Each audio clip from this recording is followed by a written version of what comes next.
For today's video ay mag-apply po ako ng Gemelan na isang arrange na exfoliating gel, brightening.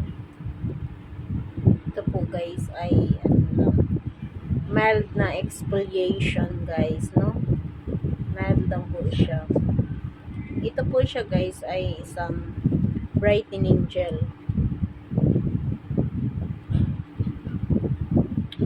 So, ito po siya introduce.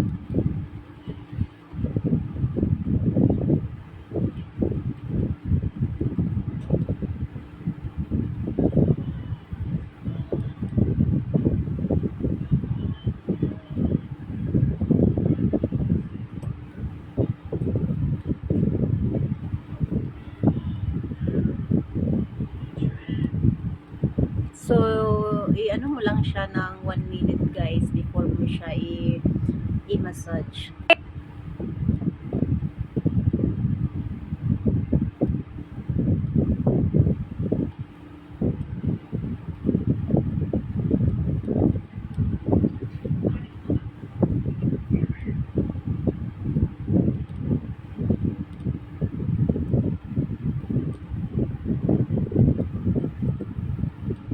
So, kung napupuyat kayo, ayaw nyo maghilamos, ito na lang yung exfoliating yung gamitin nyo guys para mag-remove ng mga dirt sa mukha nyo, yung mga makeup nyo.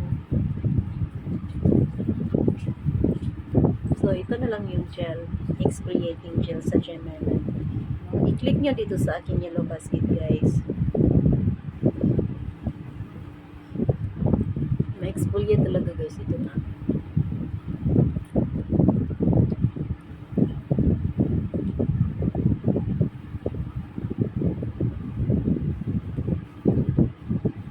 Kahit saan mo to i-apply guys, no? Sa liig, sa mga singit, pwede saan, kahit saan mo i-apply sa part ng katawan mo. Hindi lang sa mukha guys, hindi lang sa mukha mo ito i-apply. Sa mga, dito sa kilikili, sa mga singit-singit, yun, pwede mo dyan i-apply para yung ano guys, yung dirty ma-exfoliate talaga, yung hindi pa kukuha sa sabon-sabon lang guys. Please paki-click mo yellow basket and thank you. Pagkatapos mo guys, pagkatapos mo mag-apply ng exfoliating, yun gamitin mo lang ng wipes guys, or maghilamos ka. Kung ayaw mo maghilamos, yung wipes na lang yung i-remove ng mga din guys. Kasi pangalawa na kung po gamit ng exfoliating this morning. So, konti na lang yung guys. So, pag i-click may yellow basket guys for checkout, dito ka bibili guys. So, yan lang guys. Oh, nag-remove na talaga yung mga dirt sa po. Dito sa So, applyan natin dito guys.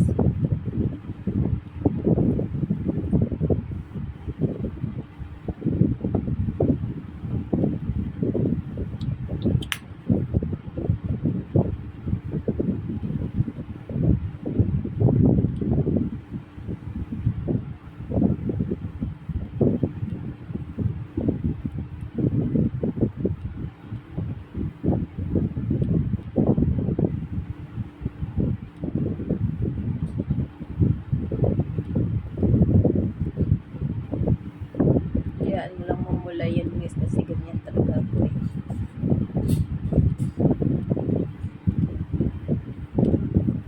So, maganda talaga pag ina-applyan mo lang exfoliating yung mukha mo guys. Talagang ma-remove talaga yung mga dirty na hindi makuha sa sabon. So, click my yellow basket. No, exfoliating, brightening, correct. To siya guys. Brightening gel.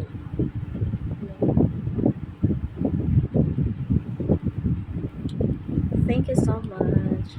So, yung pang-remove po nyo guys, yung gamitin mo ay itong cotton na nakabasa ng tubig. Para hindi ka na maghilamos guys. I-remove mo lang yung na-exfoliate na dirty sa mukha.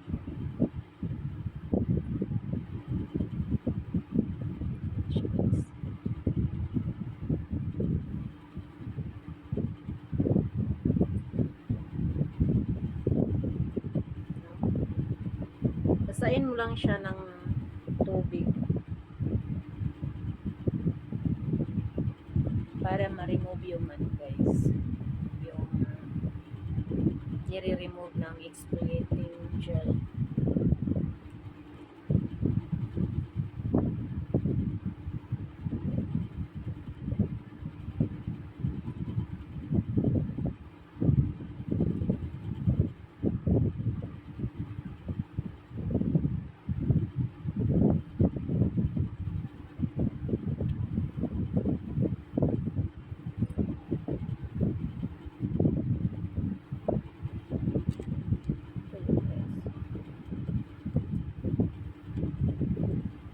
Basain mo lang yung cotton guys ng ano, water para hindi ka na maghilamos. Yung hindi gustong maghilamos, ito na yun guys na rin